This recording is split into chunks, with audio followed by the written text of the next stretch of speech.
All right, in this video, I'm gonna go over some upgrades I did on this 2024 CraigCat.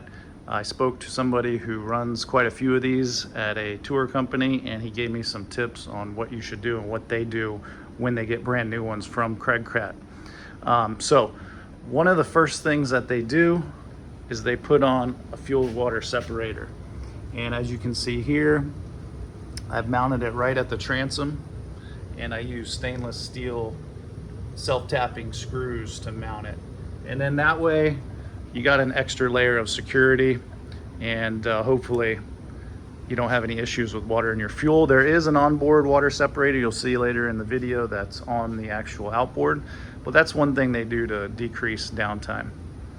Another thing they do is they put Zerk fittings in the control box over there, and that way they can pump grease into it. I'm not gonna do that, but I am gonna show taking that apart and re-greasing the whole thing, because it was really hard to shift and give it throttle when I just got this. I did buy this used, only had about 65 hours on it, but the guy didn't use it for like a year when I bought it. Same goes for steering. I'll show you later on in the video how that comes apart. It's just two halves, and I re-greased the whole thing, and now the steering is really butter smooth. So those are the two main upgrades right there.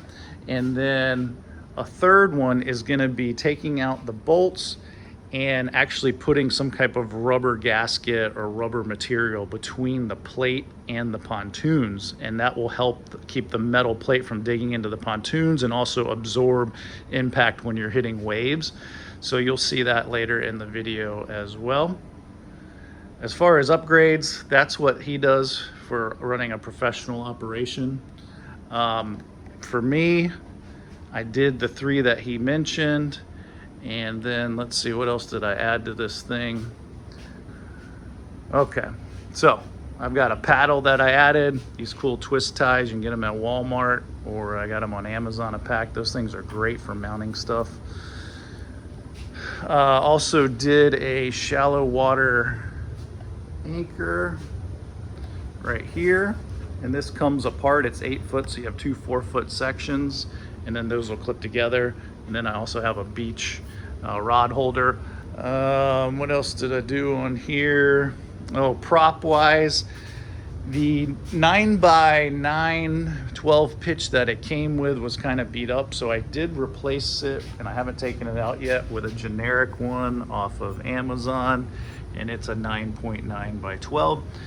I had someone that mentioned this prop. You can see that right there, the part number, and the splines are triangle shaped. They're not rectangle shaped. There is 10 splines, but they're the wrong shape, and this prop will not go on. I was really looking forward to trying a 4-blade prop, because someone said it gets it right up on plane. It worked great. So now I got to figure out what the problem is with what I ordered and what fits a Mercury or Tohatsu. So that will be a future video if I get the prop fixed or figured out. With the factory one that was on here, we were going about 23. With me, I'm 190, and my son's about 115, and we hit 23 miles an hour. I have not tried it with just me on it to see what the speed is. And I think that's about it with it. So in the future video, I'll be going over taking apart the control box and the throttle and shift box to show you what that looks like inside, and hopefully that helps some of you. All right, so now we're going to be working on the shifter. It's very stiff getting into forward and reverse. I don't think it's the cables. I think it's inside this shifter box. So I'm going to remove that, and then I'll get a video inside of it. We'll see if it's dried out or what's going on. Okay, I got it off. There's 3 bolts holding it onto this plate right here. And they're stainless, but look at all that corrosion on one of them specifically. It was really locked in there. Look at that. Look at all that. So I'm thinking once I get this box apart, it's not gonna have much grease in it. So let's find out. Okay, got the first little cover off, 2 screws, bolts, and we are looking corroded and crusty.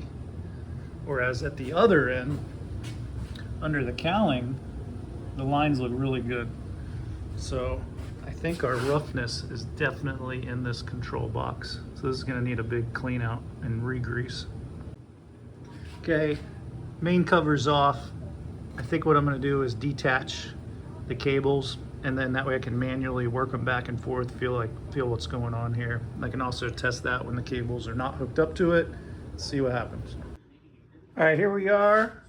And it was the throttle cable, and I just put some corrosion X down it and just worked it back and forth, and I left it tied up vertically to drip down.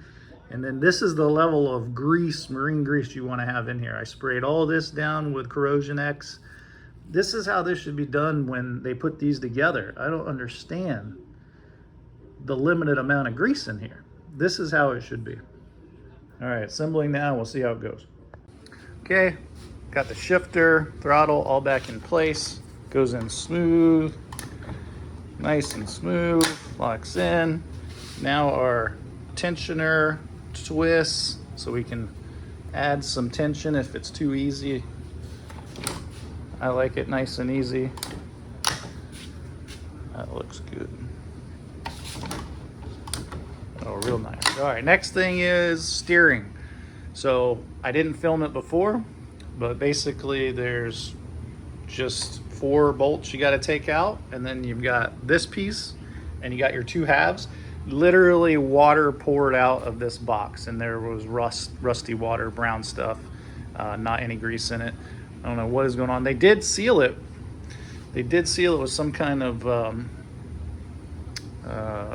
weather, I don't know, window caulk or something like that, but it just peeled off. So I think what I'm gonna do, I'm just gonna load it with grease, and then every year I'll just take this thing apart, grease it up, same with this, and it'll just be an annual maintenance thing. So now I'm gonna put this back together. Again, corrosion X down the cable line. I'm gonna put a bunch of grease on the cable and then get it back together. All right, back at the CraigCat. I've got the shifter and throttle all put back together, working smooth. The steering is buttery smooth. Highly recommend you taking that apart if you're having any stiff steering. Next thing I did, which I recommend, is adding a fuel water separator. You can mount it right there, self-tapping stainless steel screws. I had to replace the primer bulb. It was dry rotted and hard. Now, don't have to worry about water getting in the fuel, and also extra level of filtering. And then here is your onboard water separator. So that red ring, if it's floating, that means you've got water, and you can twist this and drain the water out. But that's your onboard filter and water separator.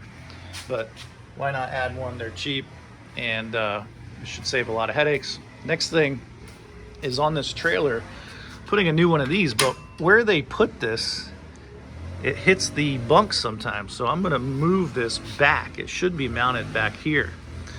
And then I'm also gonna be getting a boat buckle strap that's gonna be mounted here, and then you can just extend it to this and then ratchet it down to hold the back of the boat down.